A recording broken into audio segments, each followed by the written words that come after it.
Assalamualaikum warahmatullahi wabarakatuh. Terima kasih semuanya sudah mengikuti kuliah hari ini. Kita mulai aja. Kita masih meneruskan analisis SEM ya, menggunakan AMOS. Kemarin itu kan konfirmatory faktor analisis yang ini. Semoga sudah bisa semua. Karena yang paling ribet memang ini konfirmatory faktor analisis. Terus kemarin saya lupa ada kurang satu lagi. Jadi konfirmatory faktor analisis itu selain untuk pengujian validitas, terus reliabilitas. Nah, ya ada satu lagi namanya itu probabilitas signifikannya. Jadi kalian harus cek juga nilai probabilitas signifikan faktornya. Ini kan nilai loading faktor. Nah, nilai loading faktor ini kalian cek berapa sih probabilitas nilai loading faktor di setiap instrumen. Jadi kalau kita interpretasikan kan ini instrumen SRV1 itu berpengaruh terhadap service quality sebesar 0,80. Nah, butuh tambah satu lagi dengan probabilitas berapa? Jadi interpretasinya seperti ini. SRV1 berpengaruh terhadap service quality sebesar 0,80 dengan probabilitas. Nah, probabilitasnya berapa? Tinggal kalian cari nilai probabilitasnya. Ya, caranya masih di confirmatory factor analysis. Tinggal masuk ke view text.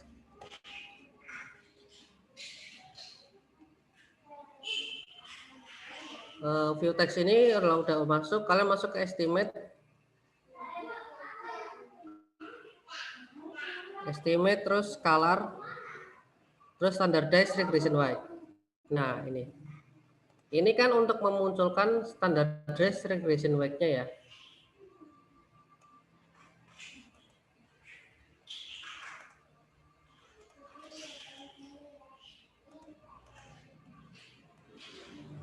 Jadi ini untuk memunculkan standardized regression weight-nya. Seperti yang saya bilang kemarin bahwa ketika dia 0,5 dia itu accepted. Ketika di atas 0,7 dia high atau tinggi. Jadi ini masih diterima. 0,5 itu masih diterima di atas 0,5. Di atas 0,7 itu high. Berarti bagus. Sama-sama bagus, cuman ini lebih bagus. Ini anggap aja ini bagus, ini sangat bagus. Ya kalau melihat data ini kan hanya di dua ini. Yang di bawah 0,7 tapi masih di atas 0,5, itu pun 0,6 lebih. Nah, untuk memunculkan nilai probabilitasnya, kalian masuk ke ini harus nyala dulu ya, standardized regression weight-nya harus nyala dulu. Terus kalian masuk ke sini, ke bawah sini, ke bootstrap, estimate bootstrap.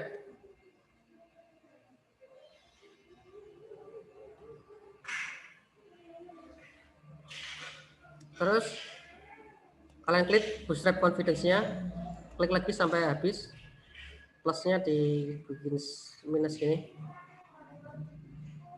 Kalian klik yang total signifikan. Ini sudah semuanya jadi. Ini total signifikan itu kalau kalian belajar statistik induktif di semester sebelumnya, atau semester berapa? Semester 3 ya, 3 atau 4. Ininya di statistik induktif itu ada yang namanya ujian NOVA. Kalau ujian NOVA itu kan mengukur tingkat signifikan berdasarkan dia one tail signifikan atau total signifikan.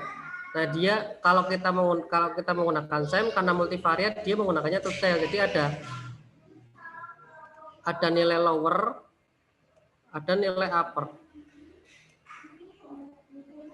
Nah, ini probabilitasnya.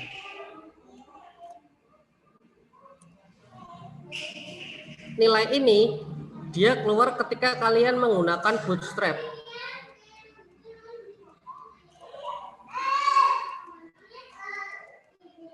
bootstrap. Ketika kalian menggunakan bootstrap, kalian baru bisa memunculkan nilai ini dalam Amos. Bootstrap itu tingkat signifikansinya dia ada di 0,5. Dia menggunakan 3. 0,05.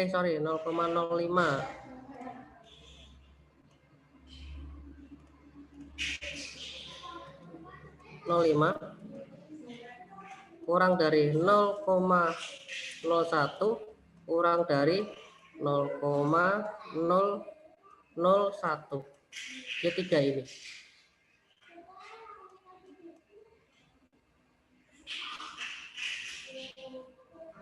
Jadi tingkat signifikansinya menggunakan 3 angka ini, 0,05, 0,01, ini 5%, ini 1%, ini mendekati, berarti ini 0,1%, mendekati 0.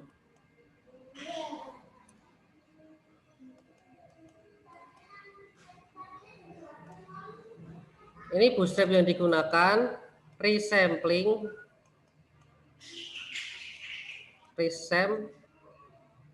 sebanyak 2000. Tingkat signifikasi minimalnya 95. Minimalnya 95. Berarti kan 5%. Atau 5%. Ini bootstrap yang digunakan. Ini yang saya sarankan ya, 2000 ini ya.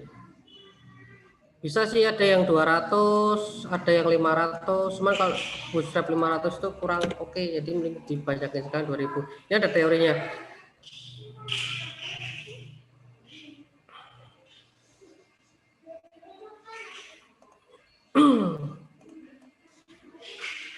Terus kalau sudah lihat nilai probabilitasnya, ini kita lihat probabilitasnya ini.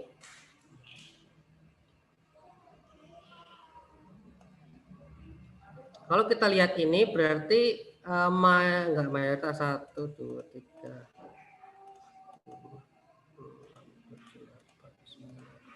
Oh iya, mayoritas ada di tingkat signifikasi 0,001. Ada juga yang 0,01.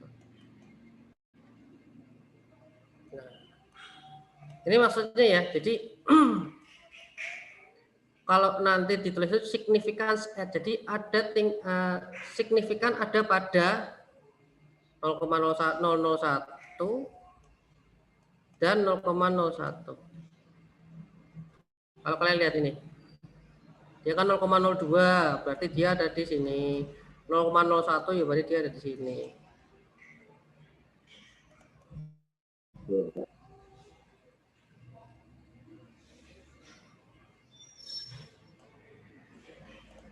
Terus ini di copy ke Excel.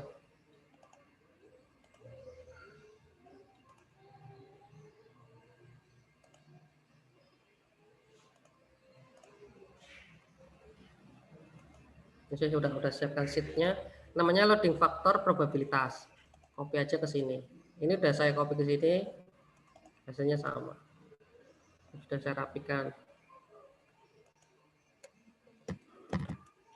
Nah, tinggal ditulis bawahnya significance at 0,01 and 0,01. Jadi tingkat signifikan ada pada 0,01 dan 0,01. Nah, ini untuk tambahan konfirmatori faktor analisis CFA. Jadi CFA itu urutannya itu ini dulu. Jadi loading faktor prob dulu.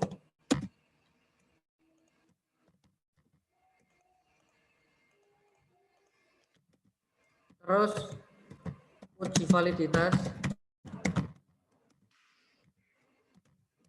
Uji reliabilitas. Validitasnya menggunakan 2, convergent and discriminant.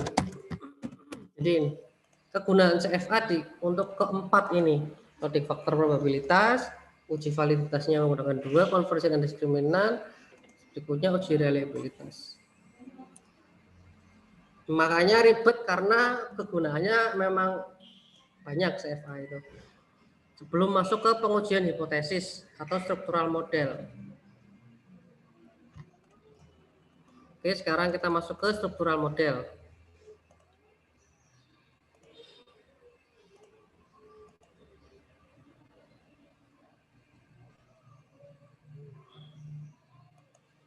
Sebelum masuk ke struktural model, kalian harus tahu dulu model penelitiannya seperti apa.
Misal model penelitiannya seperti ini. Ini ada pada di bab 3 kalau deskripsi itu. Di research framework atau kerangka berpikir penelitian, kerangka pikir penelitian. Nah, ini namanya model penelitian kalian.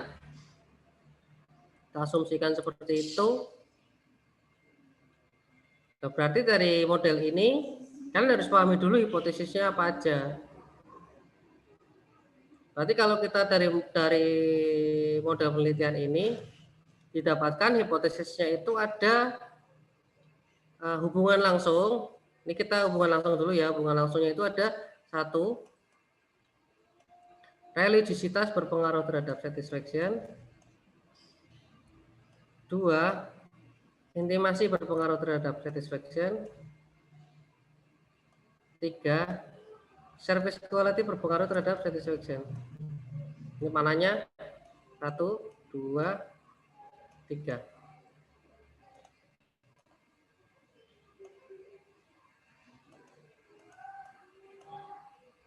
Oke, terus gantian ke loyalitasnya. 4, religiosity berpengaruh terhadap loyalitas. 5, intimasi berpengaruh terhadap loyalitas. 6, service quality berpengaruh terhadap loyalitas.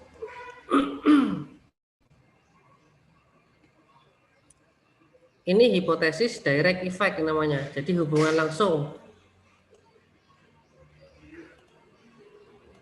Terus bagaimana dengan hubungan tidak langsung? Jadi ini satisfaction ini sebagai variabel yang dipengaruhi dan sebagai variabel mediasi.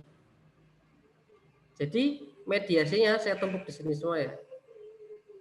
Berarti 1, 2, 3, 4, 5, 6, 7. Religiositas berpengaruh terhadap mana itu ya? Religiositas berpengaruh terhadap loyalitas melalui variabel satisfaction, atau religiositas berpengaruh terhadap loyalitas dimediasi oleh satisfaction. Jadi variabel religiositas berpengaruh terhadap loyalitas, tapi dia dimediasi oleh satisfaction atau lewat mediasi, lewat satisfaction dulu, baru ke loyalitas. Tadi kan direct ya, direct itu langsung, ini indirect, ada in-nya. Kalau nanti di SEM itu bahasanya indirect effect atau pengaruh tidak langsung, tidak langsungnya dengan dimediasi oleh satisfaction. Ini H7. H8-nya sama, intimasi berpengaruh terhadap loyalty lewat satisfaction. H8. H9-nya juga mengikuti. Jadi service quality berpengaruh terhadap loyalitas lewat satisfaction.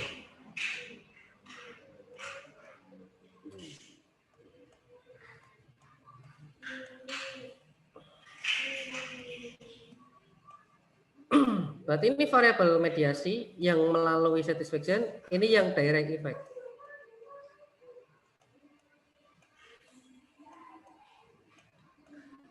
Nah, cara baca modelnya seperti ini. Harusnya sih beberapa pasti udah ya tahu ya. Cuman saya refresh saja lagi. Kalau sudah paham ini, baru dibuat yang namanya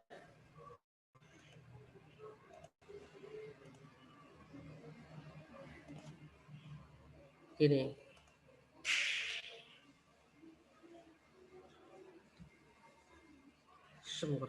Nah.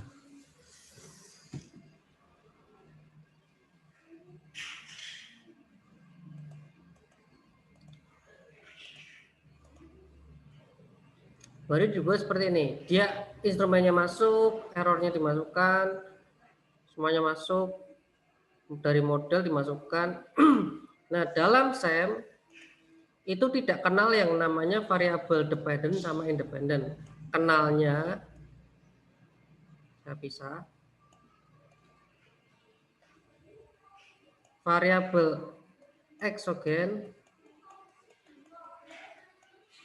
dan endogen. Eksogen itu yang dipengaruhi, endogen yang mempengaruhi. Cirinya simpel, ini ada errornya di variabelnya. Kalau eksogen. Kalau ini Y, ini X.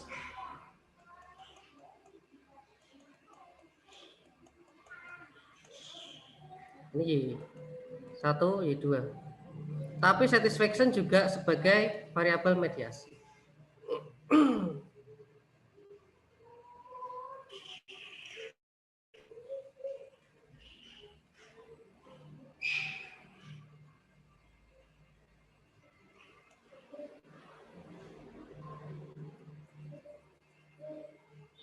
Kalau sudah dibuat seperti ini baru yang namanya uji struktural model.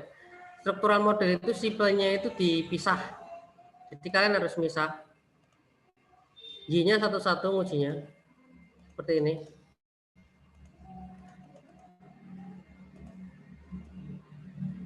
Nah, seperti ini. Ini maksudnya berarti satisfaction factor. Jadi variabel endogen ini berpengaruh terhadap eksogen. Eksogennya hanya satu. Satisfaction. Sama tetap harus uji model karena SEM itu untuk uji modeling kegunaannya sama. Jadi ada dua, uji teori plus uji modeling. Jadi SEM itu bukan untuk membuat model baru tapi menguji model yang sudah ada. Seperti ini.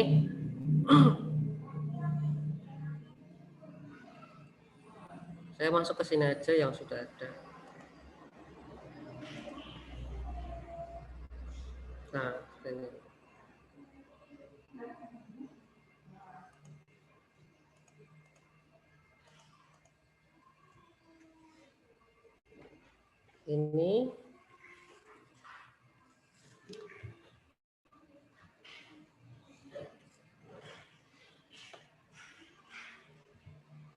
Ini namanya uji struktural model. Struktural model itu dia udah mulai uji hipotesis, tapi dia dipisah satu-satu. Jadi kalau kalian mengujinya lewat full model ini, hasilnya dia akan kurang bagus. Jadi ini sebenarnya bisa langsung kalian uji lewat sini direct effect-nya berapa, direct effect-nya berapa. Cuma nanti hasilnya akan lebih jelek daripada yang kalian bisa. Jadi mending kayak gini.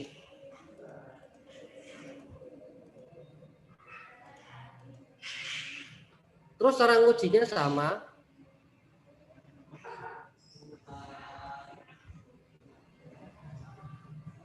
Analisis propertiesnya sama, nggak usah diganti. Karena kalau ini dalam satu folder, jadi dia akan muncul seperti ini. Dia ada awal, ini yang benar-benar pertama sekali. Saya ngapusnya apa aja, terus ini CFA-nya, terus ini full model, loyalty factor, satisfaction and loyalty. terus satisfaction factor. Karena ini saya juga menguji direct effect antara kepuasan terhadap loyalitas. Boleh juga. Jadi yang ini kita pisah juga bisa boleh. Cuma nanti kita nggak usah pisah biar nggak usah terlalu banyak. Jadi hanya satisfaction factor sama loyalty factor aja. Oh, delete. Sampai sini ada yang mau tanyakan?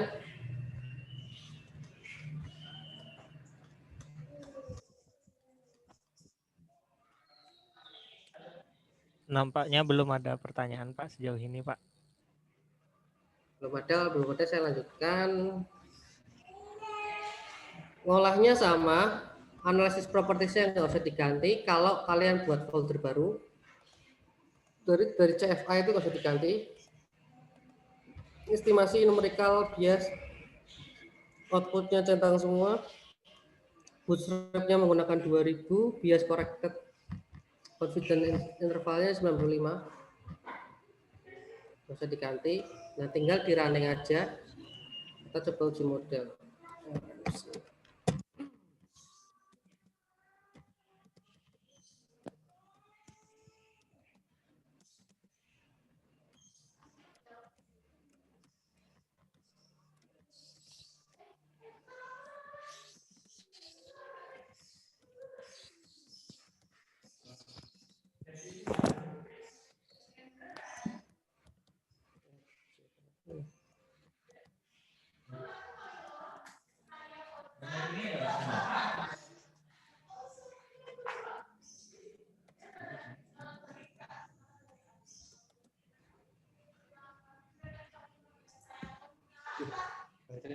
Ini kita coba uji model yang sederhana aja. Cuman nanti tetap harus dicantumkan semua ya. Dari mulai absolutnya, parsimoniusnya, sama incremental index fitnya harus dicantumkan semua. Coba gini, run.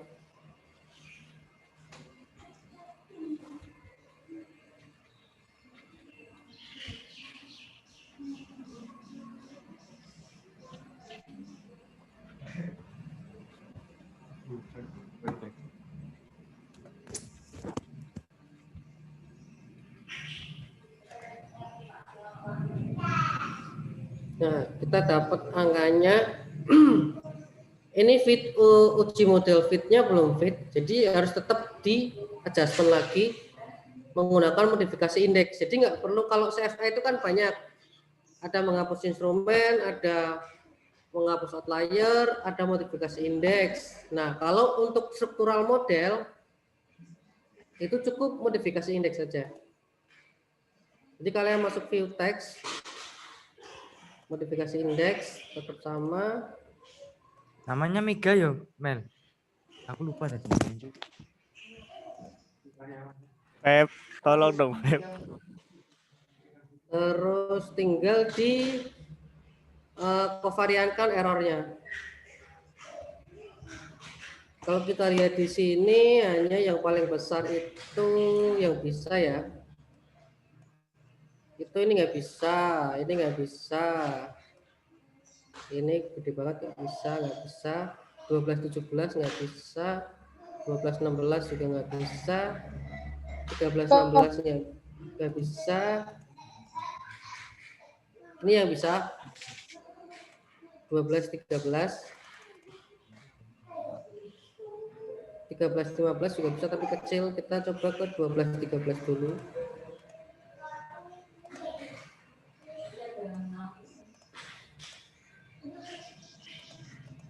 Terus 12 14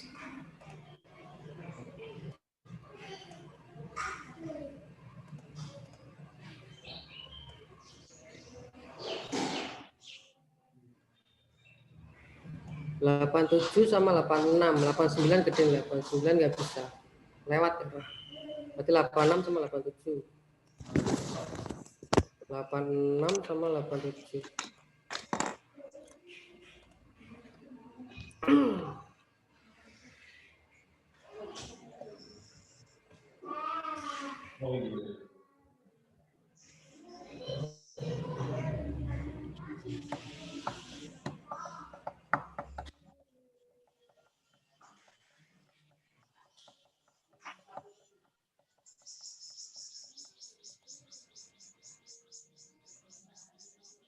dia akan bagus hasilnya.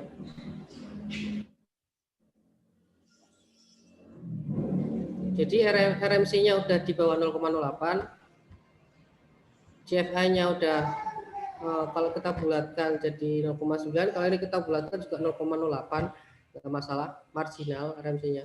Atau kalau menggunakan teorinya Jores-Cox itu bisa, karena kurang dari sama dengan 0,08. Ini masuk, AKV-nya masuk, CFI-nya masuk, RFI-nya masuk. Jadi kita cukup ini aja. Sama kayak CFA. Jadi hanya menggunakan modifikasi indeks. Kalau mau di adjustment lagi nggak masalah.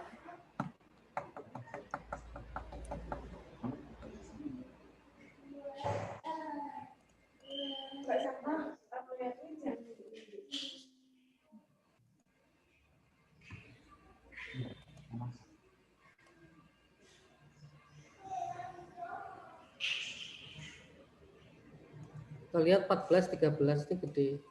14, 13 itu 15.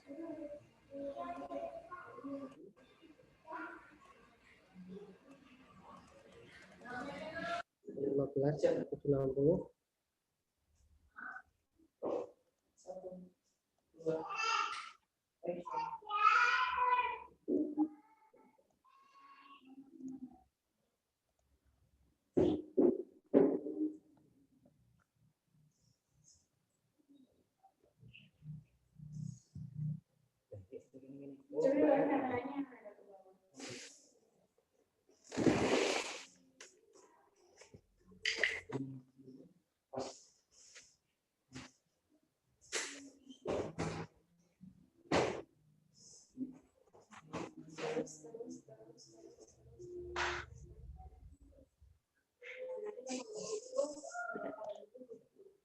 Oke, ya. Ini, jadi hasilnya seperti ini, lebih bagus. Dia ini lolos kalau dibuatin ke bawah, ini lolos, maksud dibuatin ke atas pun jadi 0,91. Ini udah lebih dari 0,85, lebih bagus semuanya. Terus kalau kita udah uji model, loading faktornya kita udah pastikan semua, jadi uji modelnya udah oke. Loading faktornya kita cek juga udah oke, udah di atas 0,5 semua, mayoritas 0,7. Nah, baru masuk ke yang namanya uji hipotesis. Uji hipotesis caranya sama, tinggal masuk ke view text output.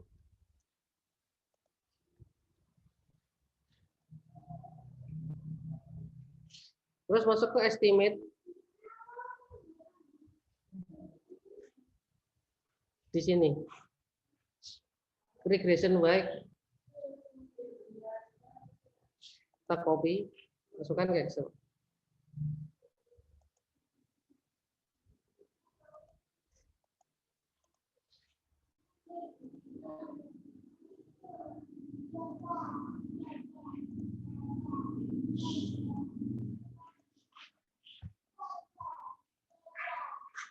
Ini direct effect saya sudah siapkan sheet direct effect sendiri. Nah, kita copy ke sini. Nah, yang dipakai hanya yang antar variabel aja. Ini kan dengan variabel dengan instrumen sampai ke bawah.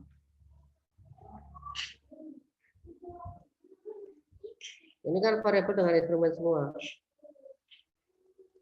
Udah kita nggak pakai.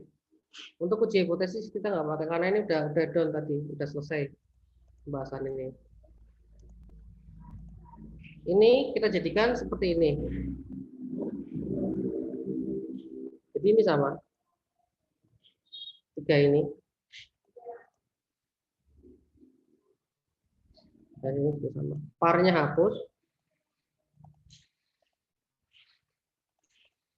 Tinggal pakai ini. Nah, kalau udah seperti ini tinggal uji hipotesis. Kita uji yang ini dulu.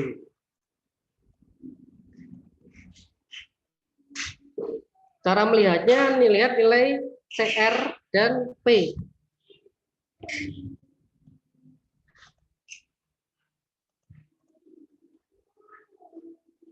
CR. Jadi cut off value uji hipotesis direct effect itu nilai critical ratio lebih dari 1,96, terus nilai probabilitasnya kurang dari 0,05 karena minimal 0,05%. Nah, kita lihat nih CR-nya. Ini kurang dari 1,96, ini juga kurang, ini lebih. Berarti kalau kita bikin hipotesisnya kan ini. Jadi H1 misal ya, ini misal aja. H1-nya itu intimasi berpengaruh positif terhadap satisfaction. Terus H2-nya itu religiositas atau religiosity berpengaruh terhadap satisfaction. Service quality berpengaruh positif terhadap satisfaction. Nah, kita tinggal interpretasikan aja. CR-nya ini kurang, berarti ya dia berpengaruh negatif. H1 ditolak.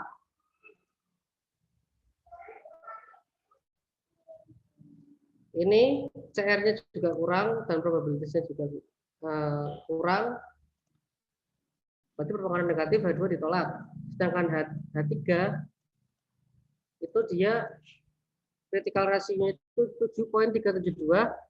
Bintang itu dia signifikan at 0,001. Jadi bintang itu artinya dia di bawah 0,001. Berarti ya 0. Artinya bintang itu. Berarti berpengaruh positif, H3 diterima.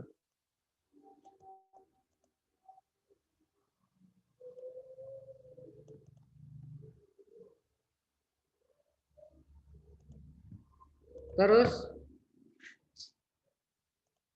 kamus lagi. Terus berikutnya loyalty factor. Nah, ini gantian loyalty-nya.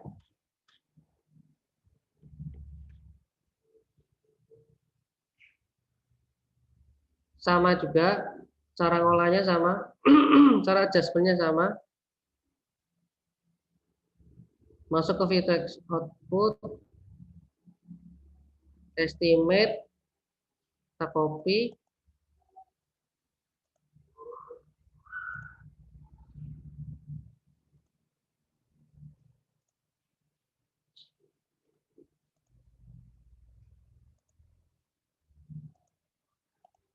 Kita paste di Excel.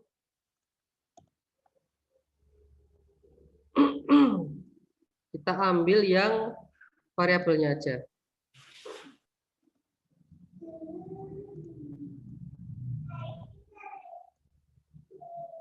Kita copy ke sini digabung.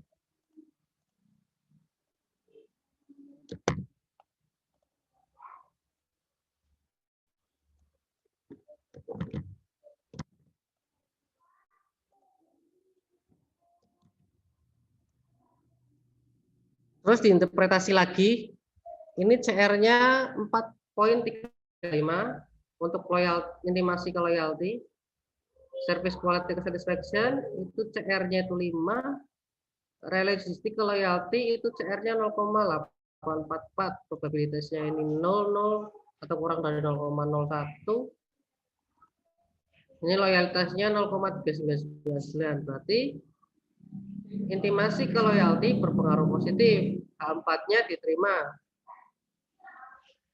Service quality berpengaruh terhadap satisfaction itu berpengaruh positif. H5 diterima, sedangkan H6 ditolak karena dia CR-nya nggak nyampe sama probabilitasnya nggak nyampe. Nah, seperti ini cara uji hipotesis direct effect ya. Uji hipotesis direct effect atau hubungan langsung cut off value uji hipotesis direct effect itu caranya seperti ini. Melihatnya nilai critical ratio.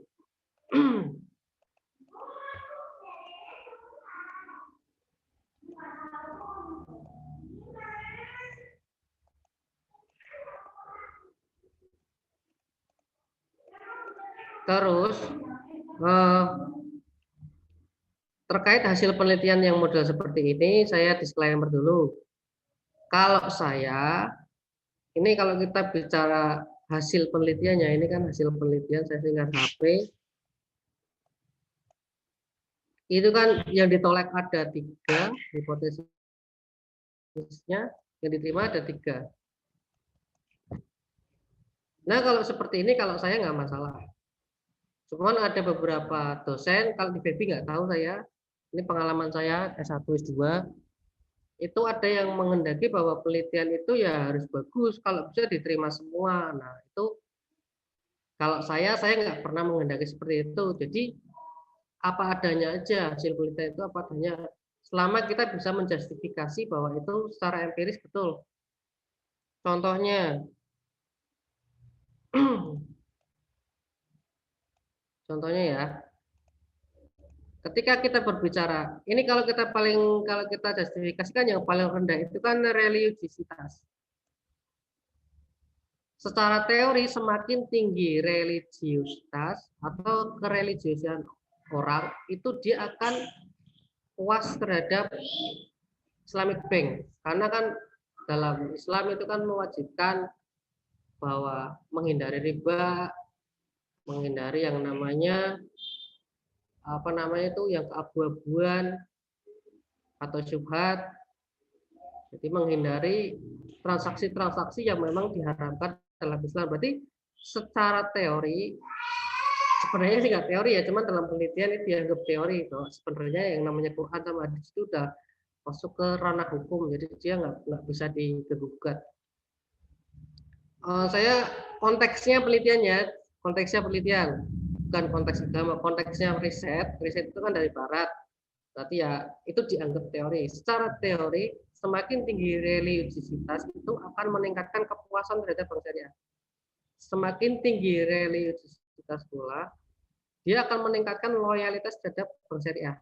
Logikanya pun masuk ya. Jadi ketika orang itu sholatnya 5 waktu, sunnahnya oke, ngajinya oke, zakatnya oke, sedekahnya oke, nyantren sana sini, baratnya oke lah agamanya, Islamnya oke, berarti harusnya dia menghindari yang namanya bank konvensional. Secara logis seperti itu. Cuman ini objeknya di Indonesia saya. Mayoritas di Pulau Jawa. Jadi Jawa Tengah, Jawa Timur, DIY, Jawa Barat, Jakarta, Jawa Barat itu ada beberapa di Bandung, ada beberapa di Tangerang Selatan, Tangerang, terus bukan Tangerang Selatan, di Bekasi.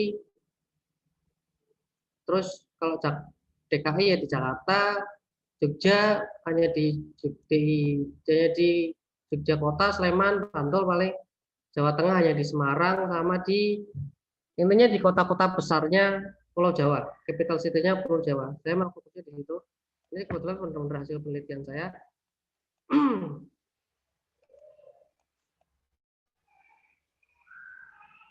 Kalau kita telah lebih lanjut, kenapa religiositas justru berpengaruh negatif? Maksudnya berarti berpengaruh negatif itu asumsinya bukan dia kontra ya, tapi bisa diartikan sebagai tidak berpengaruh. Jadi hanya 2 saja. Positif itu berpengaruh, negatif itu ya tidak berpengaruh. Udah gitu aja. Kalau desain riset saya seperti itu. Bisa juga ada yang menggunakan 4 perspektif. Jadi ada yang positif berpengaruh itu sendiri, terus tidak berpengaruh sendiri, negatif sendiri. Ada yang seperti itu.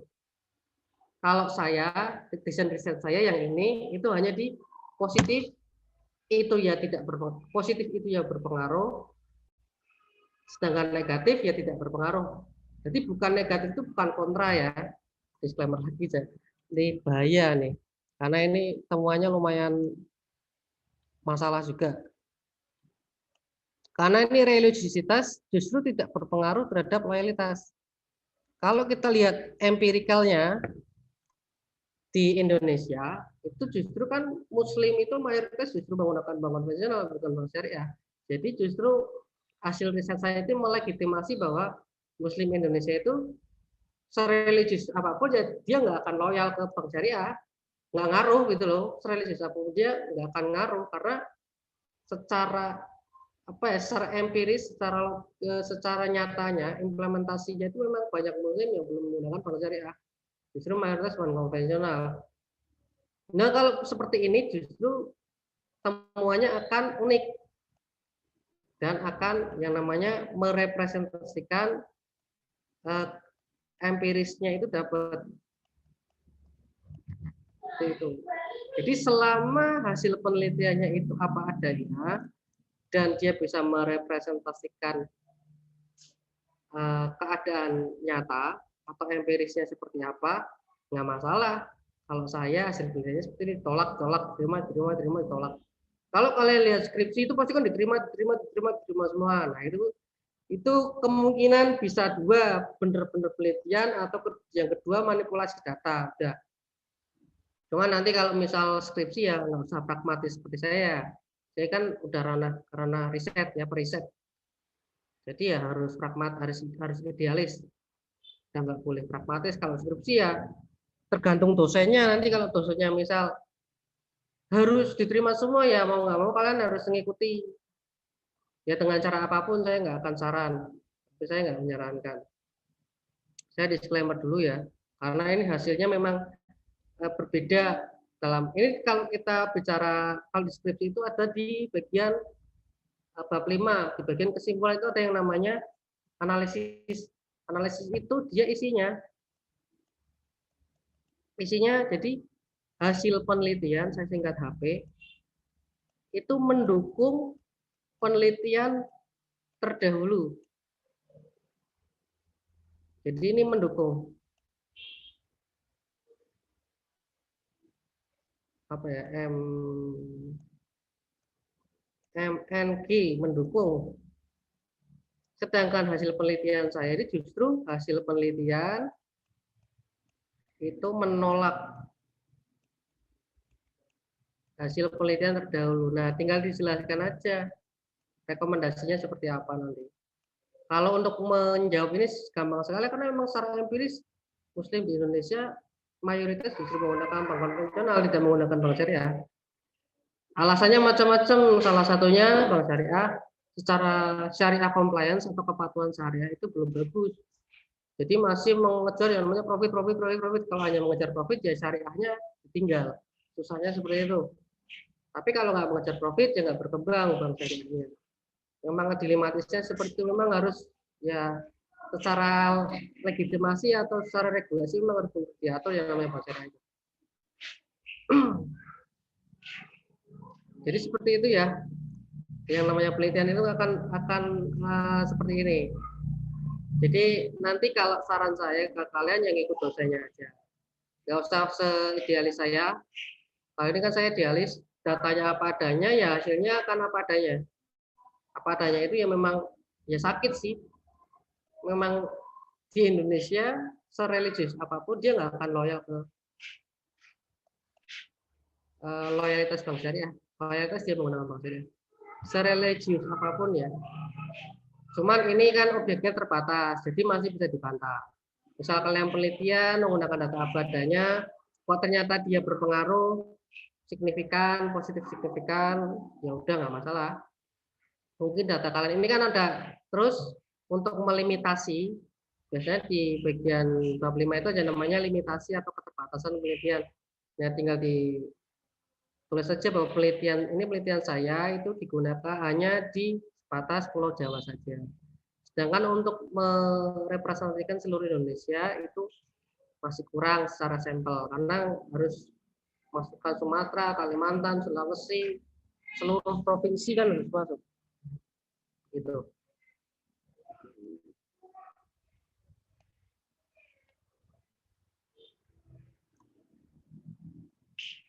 Sampai sini ada yang mau tanyakan?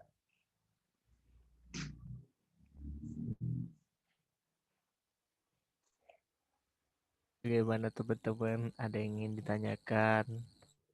Kalau tidak ada, mungkin bisa dilanjut, Pak. Ya ada ya. Kalau nggak ada, saya tutup. Mau dilanjut, Man. Jangan banyak-banyak, nanti mabuk. Nanti setelah ini ada yang namanya uji mediasi. Nah ini berbeda, pendekatannya berbeda. Jadi dia tidak menggunakan nilai critical ratio, tapi dia menggunakan nilai probabilitas. Nanti besok aja karena ada teorinya juga nanti itu. Nanti kelamaan bisa sampai jam 12 lebih. Oke, kalau nggak ada yang tanyakan saya tutup ya.